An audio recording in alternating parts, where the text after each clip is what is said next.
प्रकृति अगर सहजता से आपके जीवन में कोई मोड़ ले आवे तो अच्छा है, लेकिन यदि प्रकृति की आपके जीवन में ऐसी कोई मोड़ नहीं आ रहे हैं, कईयों के ब्याह नहीं हो रहे, कईयों के संतान नहीं होती, कईयों के जीवन में पृथ्वी पर आते ही उनके सबसे बड़े संबंधी माता पिता चले गए, ऐसा भी होता है। कई बालक बेचारे, वो कईयों ने अपनी मां का ही रूप नहीं देखा, कईयों ने अपने पिताजी नहीं देखे, ये सब भी होता है। प्रकृति कई बार बहुत हद तक संबंधों को दूर करके रखती है। ऐसी स्थिति में क्या सोचना चाहिए कि जिस संबंध का अभाव जीवन में है, उस संबंध के अभाव पर जगन्नाथ जी को विराजमान करो, उस संबंध में उन्हीं को ही देखिए। किन्हीं ने अगर अपनी मां के दर्शन नहीं किए, कई बालकों ने, महाप्रभु जगन्नाथ जी को, आप महाराष्ट्र में जाएंगे तो वहां तो पंडरीनाथ भगवान को कहते ही माउली। माउली मतलब कौन? मैया, हमारी मैया है। कौन सी? एक तो एक कथा में एक बालक आया, वो मुझे मैया बोल रहा था। मैंने कहा भाई पिता तो समझ में आता, तो मैया क्यों बोल रहे हो? बोले नहीं, मेरे पिताजी तो हैं, आप ही मेरी माँ हो, क्योंकि आप ही मुझे बताते हो क्या करना चाहिए, कैसे सेवा करनी चाहिए, कैसे जीवन जीना चाहिए, सब माँ के द्वारा दिए निर्देश आप देते हो, तो आप मेरी माँ हो। सब लोग संबंध मानते हैं, कोई गुरुजी मानता है, कोई भाई मानता है, कोई मित्र मानता है, कोई सखा मानता है, कोई, एक तो मुझे जीजाजी बोल रहा था। बोले किशोरी जी मेरी बहन हैं और ठाकुर जी मेरे जीजाजी, और ठाकुर जी के जितने संबंधी सब मेरे जीजाजी। मैंने कहा वाह, लेकिन एक अद्भुत, वो माँ, उसने मुझे माँ बोला। और हमारे महाराष्ट्र में अगर आप जाओ तो वहां पर कीर्तन भी गाते हैं, ज्ञानेश्वर माउली, ज्ञान राज माउली तुकाराम, ज्ञानेश्वर माउली, ज्ञान राज माउली तुकाराम। वहां पर रसिक संतों को, आचार्य जनों को और ठाकुर जी को सबको मां ही कहा गया है। माउली, मैया कहते हैं सब। बोले क्यों? यही हमारे रक्षक हैं, यही हमारे पालन आ रहे हैं, हमारे आचार्य, हमारे गुरु। ये कौन है? बोले हमारी माउली हैं, हमारी मैया है। तो प्रकृति अगर आपको कोई संबंध नहीं दे रही है, उससे दुखी मत होइए, बल्कि और प्रसन्न हो जाइए कि प्रकृति ने कोई संसारी जीव ना दे करके ठाकुर जी को दिया है। उस संबंध में ठाकुर जी को मानिए। लेकिन आत्मदेव ब्राह्मण बड़े दुखी, उनके संतान नहीं थी, रोते रोते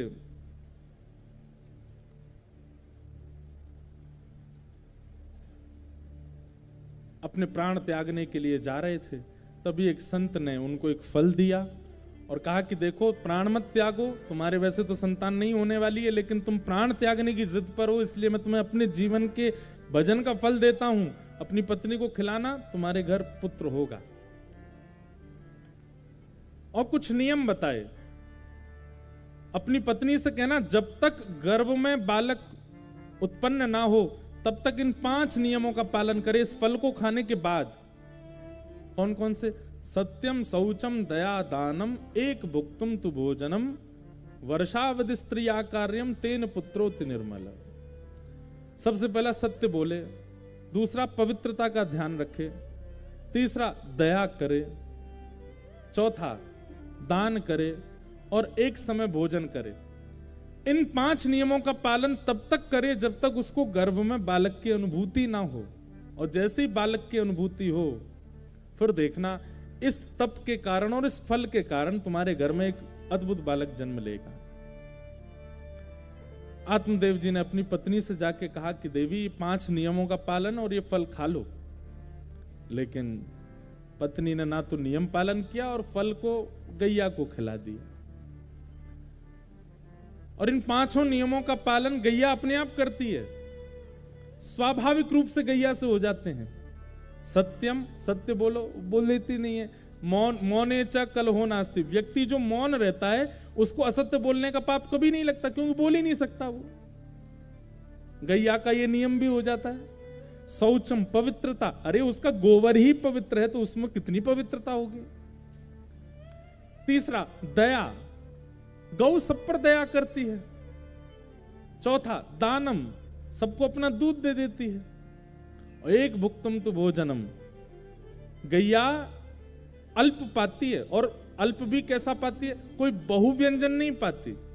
एक बात कहें आपको, अगर आप सामान्य पौष्टिक आहार लेते हो तो भी आपका व्रत ही माना जाता है। आप सुबह चटपटा खा रहे हैं, मध्य में कुछ और चटपटा खाओ। हमारे मारवाड़ी भाई लोग तो, बहन लोग बहुत ज्यादा ही चटपटा खाते हैं, धुआंधार। उनके तो कई जगह कथा होती है तो 5 प्रकार की सब्जी नहीं बने तो वो पेट में ही नहीं जाता। एक रोटी 5 सब्जी से कैसे खपती है? मतलब आप दाल के छिलके वाली दाल खाते हो, सामान्य सी कोई बड़ी पौष्टिक सब्जी लेते हो, 1-2 फुल्का भी पाते हो, तो ये व्रत से व्रत ही माना जाएगा आपका। गैया क्या खाती है? सूखा भूसा लेती है, थोड़े हरा उसमें कभी कभी पड़ जाता है, वो पाती है। 1 वर्ष तक गाय ने इस नियम का पालन उससे सहजता से हो गया और फल खाया ही था। तो गर्भ में श्री गोकर्ण जी महाराज आए और धुंधुली ने अपनी एक सहेली को बहुत धन देकर के उसके बालक को अपना बता दिया, उसका नाम धुंधुकारी रखा। दोनों बालक धीरे धीरे बड़े हुए, धुंधुकारी दुष्ट हुआ और गोकर्ण जी पंडित ज्ञानी हुए। अपने पुत्र के द्वारा प्रताड़ना सह नहीं पाए, मां ने तो कुआं में कूद के प्राण त्याग दिए और आत्मदेव ब्राह्मण ने घर छोड़ दिया। अब देखो, प्रकृति आपको नहीं दे रही थी तो आप परेशान थे, और आपने प्रकृति से जब उस वस्तु को छीना तो आप और परेशान हो गए। इसलिए प्रकृति अगर आपको कुछ नहीं देती है, उसमें जो परेशानी है वो इतनी बड़ी नहीं है, उससे ज्यादा विचलित मत होइए। उसकी जगह कभी जगन्नाथ जी को देखिए ना, जगन्नाथपुरी में क्या हुआ था, ये रथ यात्रा क्यों होती है? इंद्रद्युम्न राजा ने जब महाप्रभु जगन्नाथ जी को विराजमान किया तो इंद्रद्युम्न राजा और उनकी पत्नी गुंडीचा, ये दोनों जाते थे और पूरे मंदिर का मार्जन करते थे। एक दिन महाप्रभु जी प्रसन्न हो गए और प्रसन्न होकर के बोले, राजन मैं तुम्हारी सेवा से बहुत प्रसन्न हूं, आओ तुम दोनों मुझसे कुछ मांग लो। इंद्रद्युम्न राजा ने तुरंत नेत्र बंद करके अपने मन में क्या मांगा कि हे नाथ, मेरा वंश आगे ना बढ़े। क्यों? क्योंकि कई बार ऐसा होता है कि पिता किसी संपत्ति को व्यवस्थित करके गया, ऐसा हो ही नहीं सकता कि उसकी पीढ़ी में ऐसा कोई नहीं आएगा जो उस संपत्ति को बर्बाद करे। करते हैं। हे नाथ, अगर मेरा वंश आगे बढ़ा तो मेरे वंश में ऐसा कोई बालक ना हो जाए जो आपकी सेवा ना करे, नहीं तो मैं जिस लोक में जाऊंगा वहां मुझे बहुत पीड़ा होगी कि मैंने महाप्रभु जी की स्थापना, महाप्रभु जी का मंदिर बनवाया और मेरे वंश के बालक उनकी कदर नहीं करते। कहीं मैं कल को इस बात से दुखी ना रहूं, इसलिए मेरा वंश ना बढ़े। और बगल में बैठी गुंडीचा मनी मन कह रही है, हे नाथ, मेरे एक पुत्र हो जाए। महाप्रभु जगन्नाथ जी बोले, असंभव। इंद्रद्युम्न राजा बोले, क्या हो गया नाथ? बोले, भाई तुम दोनों ने मन में मांगा, लेकिन तुम दोनों की ही विचारधारा ऐसी है कि हो ही नहीं सकता। इंद्रद्युम्न राजा बोला, क्यों नहीं हो सकता? मैंने तो ऐसा मांगा है कि उसमें आपको कुछ करना ही नहीं है। बोले, तूने तो ऐसा मांगा, पर तेरी पत्नी तो ऐसा मांग रही कि उसके लिए कुछ करना पड़ेगा, मुझे कुछ ना कुछ रूप में तो भेजना पड़ेगा। पत्नी से पूछो, तुमने क्या मांगा? बोले, मैंने तो पुत्र की कामना की। इंद्रद्युम्न राजा क्रोधित हो गए, तुमने महाप्रभु जी से पुत्र मांगा? अरे मैंने तो कहा हमारा वंश ही ना बढ़े। दोनों पति पत्नी आपस में एक दूसरे से थोड़ा द्वंद्व जैसा हो गया। महाप्रभु जी बोले, शांत हो जाओ, लड़ो नहीं, अब तो एक ही उपाय है, इंद्रद्युम्न राजा की भी इच्छा पूरी हो जाए और गुंडीचा की इच्छा भी पूरी हो जाए। तुमको पुत्र नहीं चाहिए और तुमको पुत्र चाहिए, तो फिर एक ही तरीका है। बोले, क्या? हे गुंडीचा मैया, आज से मैं ही आपका पुत्र हूं, आप मुझे ही अपना पुत्र मान लो। गुंडीचा मैया बड़ी प्रसन्न हो गई, महाप्रभु जी से लिपट गई, लेकिन तुरंत रोने लगी। बोले कि आप मेरे पुत्र तो बन गए, पर आप तो श्री मंदिर में महाप्रभु बन के बैठे हो। और पुत्र को तो तब सुख मिलता वो गोद में बैठे, मेरे हाथ से पाए, मेरे हृदय से लगा रहे, मैं जो खिलाऊं मैं पिलाऊं, अपनी गोद में लेके घूमूं, ऐसा सुख होता है पुत्र का। तो महाप्रभु जी बोले, मां, मेरा इस पृथ्वी पर आगमन जीव कल्याण के लिए हुआ है। जीव कल्याण में 365 दिन में मुझे लगना पड़ेगा, लेकिन इन 365 दिनों में मैं कुछ दिन घटा करके आपको दे दूंगा, और उन दिनों में मैं रथ पर आरूढ़ होकर के आपके पास आऊंगा। आप जो पवाएंगी वो पाऊंगा, आप जैसे खिलाएंगी वो खाऊंगा। वहां मैं परमात्मा रूप में नहीं रह करके एक बाल रूप में रह करके आपकी प्रत्यक्ष सेवा स्वीकार करूंगा। इसलिए महाप्रभु जी जगन्नाथ जी रथ पर आरूढ़ होकर अपनी मैया के पास जाते हैं। और शास्त्रों में ऐसा वर्णन है, श्री मंदिर में जगन्नाथ जी का दर्शन का जो फल मिलता है वो तो अपनी जगह श्रेष्ठ है ही, लेकिन महाप्रभु जी जब गुंडीचा जाते हैं और गुंडीचा में जब विराजमान होते हैं, और वहां जन्म वेदी कहा जाता है, ठाकुर जी जिस स्थान पर विराजमान होते हैं वो जन्म वेदी, वहीं ठाकुर जी प्रकट हुए थे जगन्नाथ जी। जन्म वेदी पर जब आप श्री महाप्रभु जगन्नाथ जी का दर्शन करते हैं, पुनर्जन्म न विद्यते, वहां महाप्रभु जी का दर्शन करने के बाद पुनः इस पृथ्वी पर आना ही नहीं पड़ता, आप जन्म मृत्यु के चक्कर से मुक्त हो जाते हो। ऐसा वो स्थान। तो गुंडीचा के लिए ठाकुर जी पुत्र बन गए। हमारे यहां उल्टा है, हमारे यहां संबंध मिलने पर उत्सव मनाया जाता है। इसकी बेटी हुई है, इसके बेटा हुआ है, इसका ब्याह हुआ है, पत्नी आ गई, इसके पति मिल गए, इनके ये हैं, इनके वो हैं, आदि आदि सब। पर भक्ति मार्ग में उल्टा है। अगर किसी संबंध का अभाव है तो वहां पर मन ही मन प्रसन्न होना चाहिए कि इस संबंध के रूप में ठाकुर जी विराज रहे हैं। इसीलिए इस संबंध को मुझसे दूर कर दिया गया है, और मैं उस भाव में ठाकुर जी को ही देखूंगा। मुझे पता है कई भाई लोग यूं सोच रहे होंगे, हमारे ब्याह नहीं हुए, जगन्नाथ जी को पत्नी कैसे माने हम। अरे वो सबके प्रियतम है, सबकी प्रियतमा है। आप प्रियतमा उनको नहीं मान सकते, स्वयं को प्रियतमा मानो, उनको प्रियतम मान लो। वृंदावन में महादेव भी गोपी बनकर के बैठे हैं। अगर किन्हीं भाइयों के ब्याह नहीं हुए हैं, जीवन में पत्नी नहीं आई है, तो बाह्य भाव से तो पुरुष भाव में रहो, लेकिन निकुंज में तो सब सहचरी बन जाते हैं। हमारे स्वामी श्री हरदास जी सहचरी बन जाते हैं, हितरवंश महाप्रभु सहचरी बन जाते हैं, गोपाल भट्ट गोस्वामी गुणमंजरी बन जाते हैं, रूप गोस्वामी रूप मंजरी बन जाते हैं। निकुंज में तो ठाकुर जी की निज सेवा में, बहुत ध्यान से सुनिएगा, पुरुषों का प्रवेश ही नहीं है, सहचरी ही सेवा करती हैं। और अगर अर्चक सहचरी भाव से युक्त नहीं है तो ठाकुर जी की सेवा में उससे कोई ना कोई चूक होगी। हम भी अपने गिरधर लाल जी का जब जन्मोत्सव पर आरती करते हैं तो हमें भी हाथ में थोड़ी मेहंदी लगानी पड़ती है, चुनरी ओढ़नी पड़ती है, उसी आरती को ही ठाकुर जी स्वीकार करते हैं। बिना सहचरी भाव के ठाकुर जी की सेवा में तो कोई ना कोई चूक होगी आपसे, पुरुष बन के कैसे जा सकते। तो सबके सामने पुरुष बने घूमो, लेकिन जब निकुंज में जाओ तो स्वयं को एक सहचरी मानो और आपके प्रियतम श्री जगन्नाथ हैं, इस भाव से रहो। आपके पास कोई शिकायत रह नहीं जाएगी, मुझ पर सबके उत्तर हैं। आपके सारे संबंध महाप्रभु जगन्नाथ से हो सकते हैं।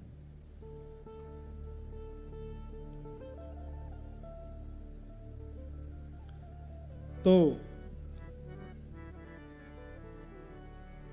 वाह, ठाकुर है तू मैं तेरा पुजारी, ठाकुर है तू मैं तेरा पुजारी,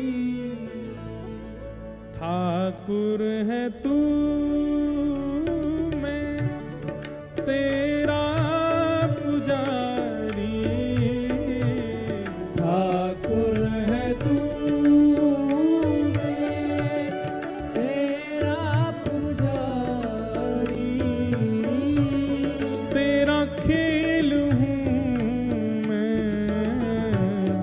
तू मेरा खिलाड़ा।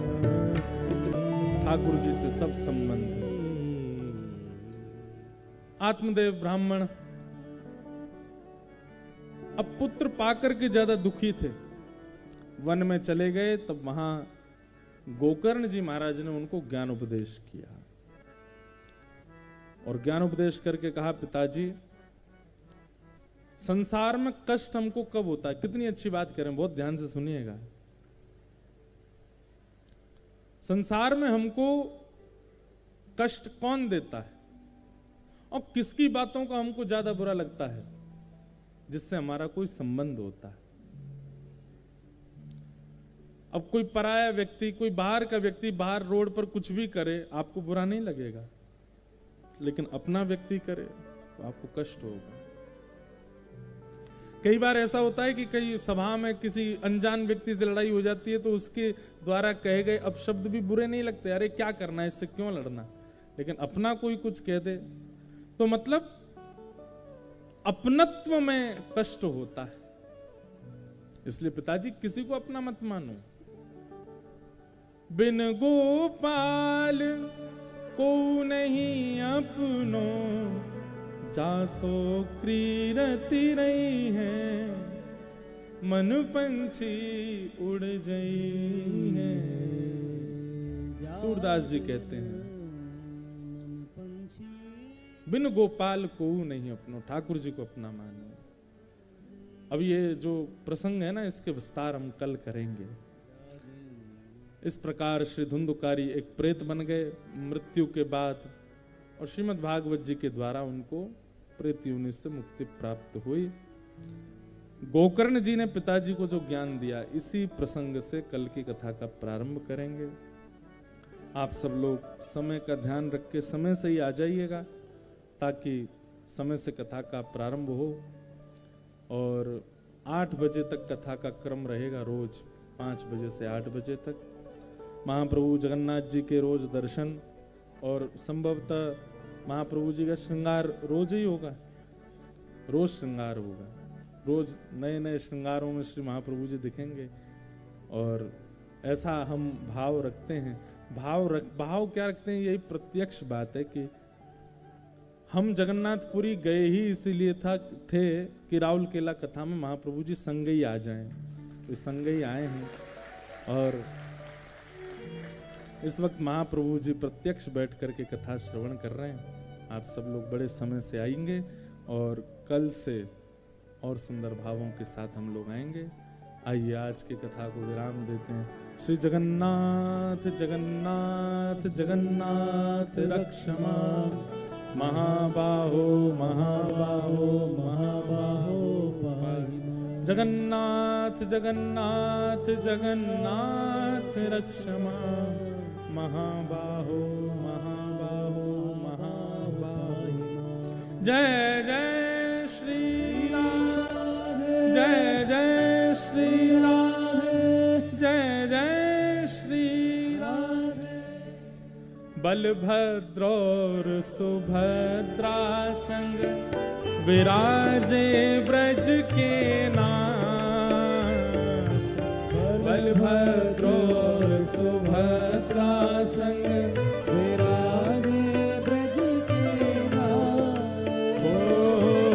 बलभद्र और सुभद्रा संग विराजे ब्रज के नाथ। बलभद्र और सुभद्रा